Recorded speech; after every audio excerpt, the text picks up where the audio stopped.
नमस्कार, स्वागत है आपका नो योर कंपनी में। आज नो योर कंपनी में किसी कंपनी नहीं, कंपनी के जानकारों से हम बात करेंगे। और आज हमारे साथ मार्केट एक्सपर्ट प्रकाश दीवान होंगे। दीवान जी को हमने इसलिए बुलाया आज केवाईसी में क्योंकि आज बाजार एक बहुत पिकुलियर सिचुएशन से गुजर रहा है।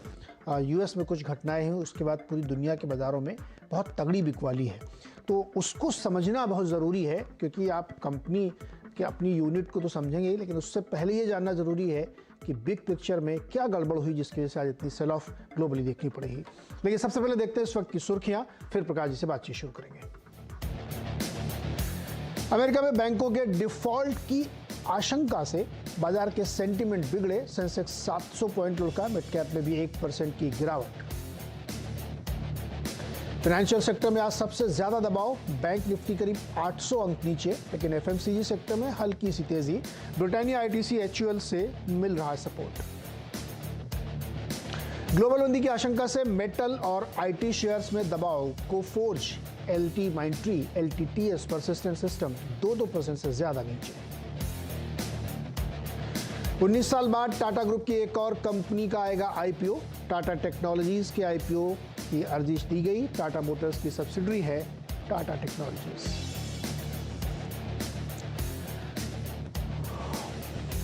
तो चलिए वापस एक बार क्विकली आपको बताते हैं कि बाजार में इस वक्त ताज़ा हाल क्या है। 188 पॉइंट नीचे है निफ्टी और 750 पॉइंट नीचे है बैंक निफ्टी और 300 पॉइंट नीचे है मिड कैप। तो बैंकिंग स्टॉक्स में ज़बरदस्त गिरावट है, लगभग 2% की बैंक निफ्टी में गिरावट है, जबकि निफ्टी 1% है, सेंसेक्स 1.1% है, मिड कैप उससे भी कम है, 1% से भी कम है। लेकिन देखिए बैंक में क्यों गिरावट है, क्योंकि दुनिया भर के बाज़ारों में आज एक लहर सी दौड़ गई आशंका और डर की, अमेरिका की वजह से हुआ। दो घटनाएं वहाँ पे हुई, उसका जिक्र हल्का से करता हूँ, फिर उसके बाद चलते हैं हम प्रकाश दीवान जी से समझते हैं। दो बैंक हैं वहाँ पे, एक सिल्वर गेट कैपिटल और एक सिलिकॉन वैली बैंक। इन दोनों बैंकों में कल कुछ ऐसा हुआ कि भारतीय बाजारों में और दुनिया भर के बाजारों में एक डर सा हो गया। क्या हुआ, अलग अलग बताता हूं मैं आपको। सिल्वर गेट कैपिटल एक ऐसा फाइनेंशियल इंस्टीट्यूशन है जो क्रिप्टोज के लिए बहुत लेंडिंग करता था, और क्रिप्टो की हालत आपने देखी होगी पिछले कुछ समय में, कुछ सालों में बहुत मुश्किल से गए और वहाँ के कई सारे एक्सचेंज उड़ गए, कई सारों पे गड़बड़ी के आरोप लगे, तो उससे क्रिप्टो में भारी नुकसान होने लगा। और सिल्वर गेट कैपिटल इसी वजह से बहुत दिक्कत में फंसा। और कल ये खबर भी आई कि अब सिल्वर गेट कैपिटल को चलाना मुश्किल है, इसलिए इस खबर के बाद स्टॉक में 42% की गिरावट आई। इसका रिपल इफेक्ट देखिए, सिल्वर गेट में वो सारे लोग पैसे लगाते हैं जो नए ज़माने के हैं, इसका रिपल इफेक्ट सिलिकॉन वैली में गया। एसवीबी बैंक एक बहुत ही टॉप 10 बैंक में शामिल है, लेकिन बहुत अननोन सा बैंक है, क्योंकि उसमें ज़्यादातर startup, venture capital, private equity के लोग उससे लेन देन करते हैं। बहुत ही कन्वेंशनल, सीधा साधा, लो प्रोफाइल बैंक है, जहाँ पे आप पैसे रखते हैं लिक्विडिटी बनाए रखने के लिए, वहाँ पे कमाई के लिए बहुत पैसे नहीं रखते लोग। तो अब ये पैसे वहाँ जो जमा थे उसमें से पिछले कुछ समय में ज़बरदस्त विड्रॉल हुआ, और उस विड्रॉल की वजह से बैंक के पास पैसे की कमी हो गई। तो पहले बैंक ने अपने एसेट बेचे करीब 20-21 बिलियन डॉलर के, उन्होंने कहा कि हम और बेचेंगे। उसकी वजह से जब फंड की कमी होने लगी, यानी टियर 1 कैपिटल आपके पास नहीं है, लोन देने के पैसे नहीं है, डिपॉजिट आपके निकल रहे हैं, तो बैंक को जब ये अनाउंस करना पड़ा कि हम और शेयर बेचेंगे और फंड रेज करेंगे, तो स्टॉक में कल 60% की गिरावट देखने को मिली एसवीबी बैंक में। अब इसको और आसान शब्दों में आपको बताऊं कि मान लीजिए कोई एक्स है जो बैंक है और कोई वाई जो है वो अपने पैसे एक्स में जमा करता है, सिर्फ इसलिए कि उसका पैसा वहाँ पे लिक्विड रहेगा और थोड़ा बहुत चवन्नी ब्याज मिल जाएगा उसको। तो कोविड के दौरान बहुत पैसे आए, उस बैंक में सब जमा होते रहे, लेकिन जब पैसों की ज़रूरत पड़ी तो लोगों ने विड्रॉल भी किए, और वो विड्रॉल धीरे धीरे बढ़ता रहा, क्योंकि इधर कैपिटल जो सिल्वर गेट कैपिटल में मुश्किलें खड़ी हुई थी, तो उसकी वजह से काफ़ी पैसा निकला। इस बीच इस बैंक को ऐसा लगा कि इसके पास बहुत बड़ी संख्या में पैसा आ चुका है, तो क्यों ना इसको मॉर्गेज बेस्ड सिक्योरिटीज में लगा करके ज़्यादा पैसे कमा लिए जाएं। तो एसवीबी बैंक ने उन डिपॉजिट्स में, उन सिक्योरिटीज़ में पैसे लगाए जो जिसको मोटे तौर पे होम लोन वाले प्रोडक्ट थे, वो सिक्योरिटी थी जहाँ 6-7% तक का ब्याज मिलता था, और उसमें उन्होंने पैसे लगाए। इस बीच खेल कब बिगड़ा, जब फेड ने अपनी ब्याज दरें बढ़ानी शुरू कर दी। जब फेड ने ब्याज दरें बढ़ाई तो बॉन्ड यील्ड उछली और बॉन्ड के प्राइस गिरे और सेल ऑफ शुरू हुआ। तो जिस उम्मीद में उन्होंने लगाए थे पैसे, वहां उनको नुकसान होने लगा और उसकी वजह से बैंक पे कामकाज भी असर पड़ने लगा। और इस बीच आपको याद होगा कि लोग जो पैसे लगाए हुए थे, जिन्होंने डिपॉजिट दिया था, वो डिपॉजिटर्स भी पैसे निकालने लगे।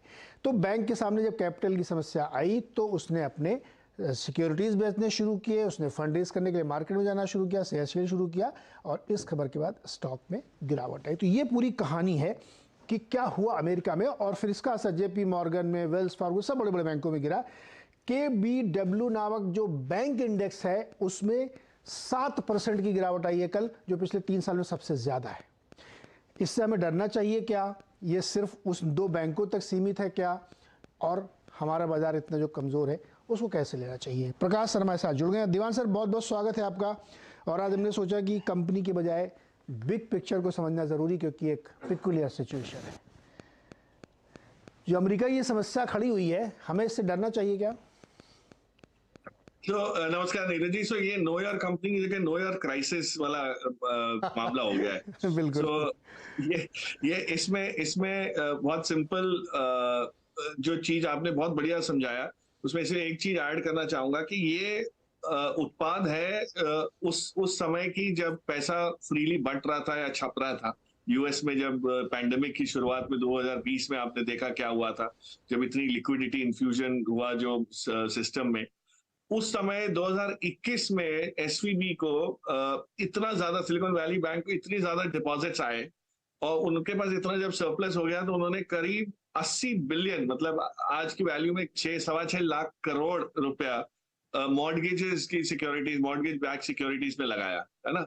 अब उस समय ये था कि पैसा फ्री में आ रहा है, हमको तो कोई ज्यादा ब्याज देना नहीं पड़ रहा है, हर बार आ रहा है, तो उसको हमने लगा दिया 1.79% पे उनको ब्याज पे लगा दिया। वो यील्ड अच्छी थी, तब तक सब ठीक था। अब जब यूएस फेड की कामकाज की वजह से जो जिस टाइप के इंटरेस्ट रेट बढ़ रहे हैं, तो जब यील्ड 3.25 3.5 के ऊपर जब आ गई थी, अभी तो 4-5 की बातें हो रही है, बट मैं बोला 3.25 3.5 से ही ये नुकसान होना शुरू हो गया था। सो जो मार्क टू मार्केट सिक्योरिटीज, उसमें नुकसान को वो करने के लिए, सेट ऑफ करने के लिए इन्होंने कुछ अपनी सिक्योरिटीज बेची। अब जो पैसा इनके पास आता है वो कहाँ से आता है? जो प्राइवेट इक्विटी फर्म जो पैसा फंड रेस करती है, वीसी फर्म से पैसा जो नए नए वेंचर्स रेस करती हैं, जो डिप्लॉय नहीं होते, जिनकी अभी भी प्रोजेक्ट में लागत जब लगती है तभी लगाने हैं, तो सरप्लस जब रहता है तो फंडिंग तो आ जाती है, तो उसको ये लोग ज्यादातर इस टाइप के कस्टमर्स एसवीबी में अपना पैसा लगा के रखते थे या सेविंग्स में, डिपॉजिट्स में डालते थे। उन सब ने वापस पैसा खींचना शुरू कर दिया। तो ऐसी ऐसी कंपनीज थी, उनके जितने भी वेंचर कैपिटलिस्ट थे या प्राइवेट इक्विटी फर्म जिन्होंने ऐसी कंपनी फंड की हुई है, जिनका सरप्लस पैसा एसवीबी में था, वो सब वहां से निकलना पिछले 3-4 दिन में, 5 दिन में शुरू हुआ। और उस वजह से इनके ऊपर इतना दबाव आया, लिक्विडिटी क्रिएट करने के लिए इन्होंने ऐलान किया कि हम डेट रेस करेंगे, फंड इक्विटी रेस करेंगे। तो ये जो आप 60% की जो गिरावट देख रहे हो, उस एक्सीडेंट का वो है नतीजा कि सभी पीछे लग गए कि भाई हम पैसा निकाल रहे हैं, और पैसा निकालेंगे तो वो बेचेंगे तो नुकसान करके। उन्होंने कुछ बेची भी है, कुछ नुकसान करके बेची है, but liquidity is an issue, आप कितना बेच सकते हो नुकसान पे। तो उस वजह से ये सब हो रहा है। तो डरना चाहिए, बिल्कुल डरना चाहिए। ये कोई बहुत छोटा सा केस है नहीं कि एक छोटी सी कोई कोने में बैंक है, बड़ी बैंक है, it's in one of the top tier banks in US. 40 years, 40 साल की इसकी हिस्ट्री रही है। ऐसी बात नहीं है कि बैंक 2-4-5 साल पहले ही शुरू हुई है, अच्छा कामकाज किया है इसने। तो जब बहुत बड़ा इंस्टीट्यूशन इस दौर से गुजरता है तो डेफिनेटली एक उसका झटका जो है, वो बाकी ट्रेमर्स या जिसको कहते हैं आफ्टर शॉक्स, वो कहीं ना कहीं सिस्टम में रहेंगे। और ये होना था। और हमारे यहाँ दिग्गज बैंकर श्री उदय कोटक ने एक स्टेटमेंट कल मेरे ख्याल से दिया था कि इतने समय में 500 बेसिस पॉइंट यानी 5% इंटरेस्ट रेट बढ़ गए, 0 से 5% आ गए, तो कहीं ना कहीं एक्सीडेंट होना था। It was waiting to happen, as he says, कि कहीं तो होना ही था, और ये आपको दिख रहा है।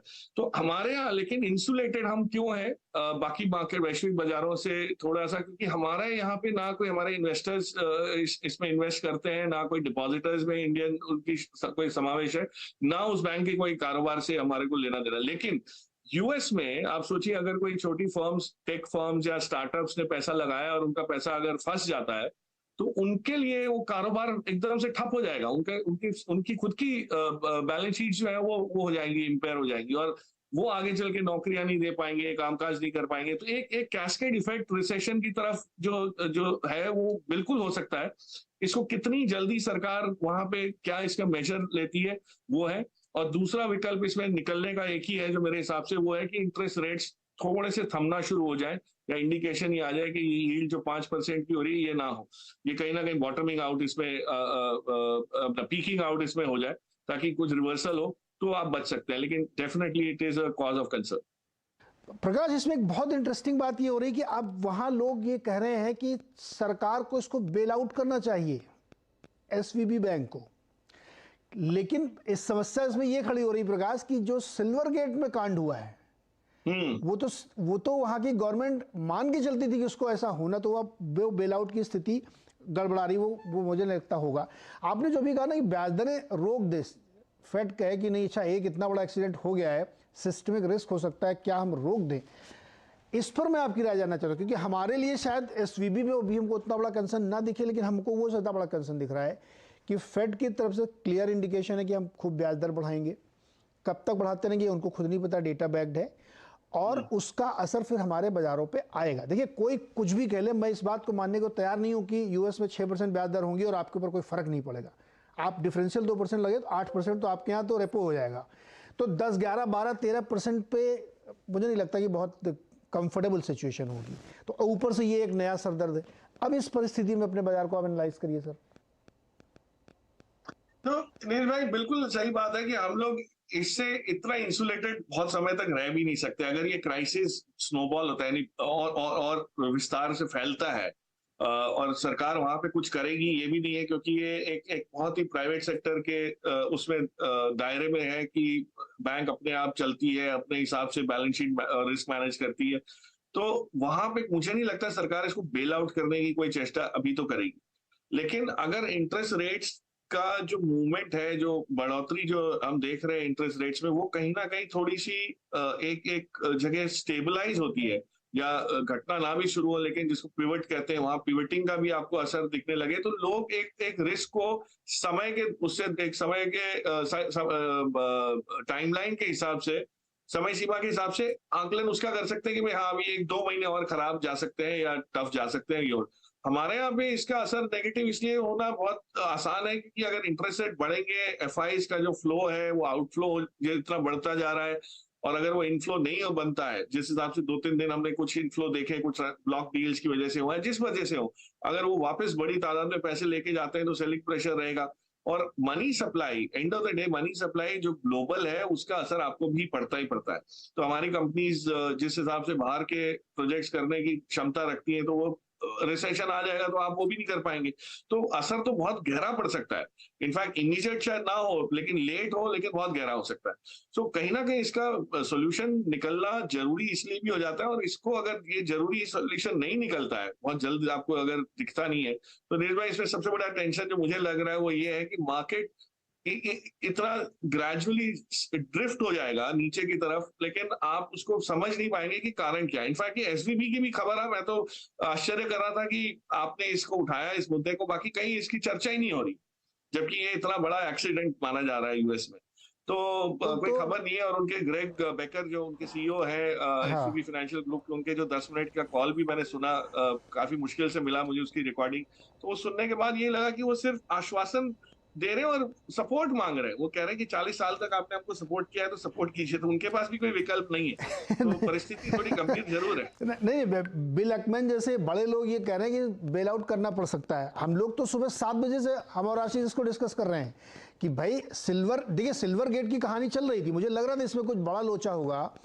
जैसे सिल्वर गेट हुआ, इधर शायद में आपके एसवीबी भी हो गया, जबकि वो बहुत ही conventional, traditional, low profile bank है। लेकिन जब वहाँ ये कांड हो सकता है, तो आप सोचिए जो लोग बहुत ज़्यादा हाइब्रिड प्रोडक्ट में सिक्योरिटाइज करके जो बेच रहे हैं और जिनको अभी ये रियलाइज नहीं है, वो मुझे उसका डर लग रहा है। अच्छा, दूसरा डर मुझे सबसे ज़्यादा ये कि फेड को सिर्फ अपना 2% का टारगेट मीट करना है और जॉब मार्केट को लूज करना है, इसके अलावा वो कुछ नहीं देख रहे हैं। तो हमको तो वहाँ से सबसे बड़ी दिक्कत लग रही है। प्रकाश जी। या नहीं है, दिक्कत है। और देखिए जो जो सिल्वर गेट का जो कॉन्स्टिट्यूशन है या जो फोकस एरिया है, वो तो जैसे आपने सही कहा, क्रिप्टो को लेके है, तो क्रिप्टो में तो ऐसे ही एक एक बादल गहरा रहे हैं कि भाई इसमें कुछ दम है नहीं, यहाँ पे जो भी लोग हैं उनका नुकसान ही हो रहा है, और जो निकल चुके हैं स्मार्ट जो इन्वेस्टर है वो तो काफी समय से निकल चुके हैं। लेकिन आप देखिए यूएस फेड की जो जो बयान आते हैं ना, और आज आज ये पेरोल डेटा आएगा उसके बाद क्या रुख अपनाते हैं, उसमें एक मैंने देखा है कि बहुत ज्यादा वॉलेटिलिटी रहती है। उनको जो करना है वो करने से पहले उसको बहुत, जिसको अंग्रेजी में कहते हैं टॉक इट अप, मतलब वो ना करने से पहले ही उसकी चर्चा बहुत ज्यादा हो जाती है। तो उससे जो मार्केट को रिस्क या एक रिस्क परसेप्शन या जो रिस्क की जो इवैल्यूएशन, रिस्क का आंकलन है वो बहुत ज्यादा हो जाता है। अब जॉब्स क्रिएट करने हैं, जॉब प्रोटेक्ट करने हैं, कंजम्पशन प्रोटेक्ट करनी है, इस टाइप की है। तो ये सब चीजों को संभालने के लिए यूएस की इकोनॉमी के लिए काफी भारी संघर्ष करना पड़ेगा, कोई बहुत आसान तो है नहीं। तो इतनी सारी चीजों को बैलेंस करने का कितनी जल्दी होता है, ये सवाल ये है। हमारे यहाँ एक चीज अच्छी जो आपने देखी जिसकी वजह से इस टाइप की परिस्थिति उभरती हुई नहीं दिख रही है, वो ये है कि हमारे यहाँ कंपनी अभी भी केपेक्स साइकिल में है। इंटरेस्ट रेट बढ़ने के बावजूद भी बैंक आगे पैसा लेंड करने की क्षमता रख रहे हैं, 14-15% निम ग्रोथ दिख रहे हैं। सो ये जो इस टाइप क्रेडिट ग्रोथ, सॉरी निम ग्रोथ नहीं, क्रेडिट ग्रोथ दिख रही है। तो और आरबीआई ने जिस हिसाब से संतुलित तौर से इकोनॉमी के उसमें वो किया है, इंटरेस्ट रेट बढ़ाए भी हैं, लेकिन इस रूप से भी नहीं बढ़ाए कि आपके ऊपर मार पड़ना शुरू हो जाए या कंजम्पशन या डिमांड का कॉन्ट्रैक्शन इतना सिवियर हो जाए कि वो रिसेशनरी मूड में आ जाए। यूएस में मुझे लगता है कदम बहुत ड्रास्टिक उठाए गए, और कदम उठाने से ज्यादा जो उसके आसपास जो माहौल बना, जो दहशत बनी हुई है, वो कहीं ना कहीं होगी। सो एक चीज लेकिन हमेशा मैं याद रखता हूँ मार्केट में, मार्केट जिस चीज की आप उम्मीद करो वो रिस्क कभी नहीं अपनाता। मतलब जिस चीज का आपको डर होता है वो नहीं होता, कोई नई चीज ही होती है। और ये जब हुआ तो मैं ये भी सोच रहा था कि ये किसी ने उम्मीद नहीं की थी, लेकिन इस टाइप का अगर हो गया तो ये कैस्केड बड़ा हो गया। अब ऑफ कोर्स इसको हम लीमैन क्राइसिस से कंपेयर नहीं कर सकते, क्योंकि वहां तो डायरेक्ट मॉर्गेज में पैसा दिया था, यहाँ पे सिक्योरिटीज में इन्वेस्ट किया हुआ है। तो ये थोड़ा सा अंतर है इसके अंदर। और इंटरेस्ट रेट्स कहीं ना कहीं अगर पीक आउट होने की इंडिकेशन मिल जाती है तो कहीं ना कहीं ये संभलने की कोशिश कर सकता है, ये सारा वो होगा। बट क्या कदम उठाती है यूएस फेड वो उस पर बहुत निर्भर करेगा, और उस वजह से मार्केट एक स्टैंड स्टिल मोड में आ जाएगा। ग्लोबल मार्केट्स ने तो ऑलरेडी ये एक वो दे दिया है कि भाई हम लोग कोई भी नई चीज करने, नए एक्सपोजर लेने की उसमें नहीं है। और जिस हिसाब से क्रूड या मेटल्स और ये सब में आप मूवमेंट देख रहे हैं, सारे कमोडिटी मार्केट्स में इसका असर आपको दिखेगा सबसे पहले, क्योंकि यूएस डॉलर पे इम्पैक्ट पड़ रहा है। बिल्कुल सही कहा आपने। और भारतीय इकोनॉमी और भारतीय बैंकों ने तो बहुत ही बढ़िया मतलब प्रदर्शन पिछले कुछ समय में किया। अच्छी क्रेडिट ग्रोथ, बैलेंस शीट बहुत क्लीन की, एनपीएस उनके डिकेडल लोस पे चलने वाले, 4% ग्रॉस एनपीए होगा इस साल क्लोजिंग में, हम कोशिश करेंगे। सब कुछ फैंटास्टिक। लेकिन दूर देश से बैठे हुए कोई ऐसा कांड हो रहा है जिसका रिपल इफेक्ट हमारे ऊपर भी आने की आशंका है। इसलिए चर्चा करना मैंने ज़रूरी समझा कि लोगों को अवेयर रहना चाहिए। कोई बड़ी इवेंट अगर हो तो आपके ध्यान में रहे, आपको, आपके लिए वो ब्लैक स्वान ना हो। ये मैं हम लोग इस चर्चा के जरिए आपको बताना चाहते हैं कि आप अवेयर रहें उस चीज़ों से। तो इसलिए अभी बहुत डरने पैनिक करने की ज़रूरत नहीं है। लेकिन ये जो स्क्रीन पे आपके डॉट प्लॉट दिख रहा है, इसको भी ध्यान से देखिए।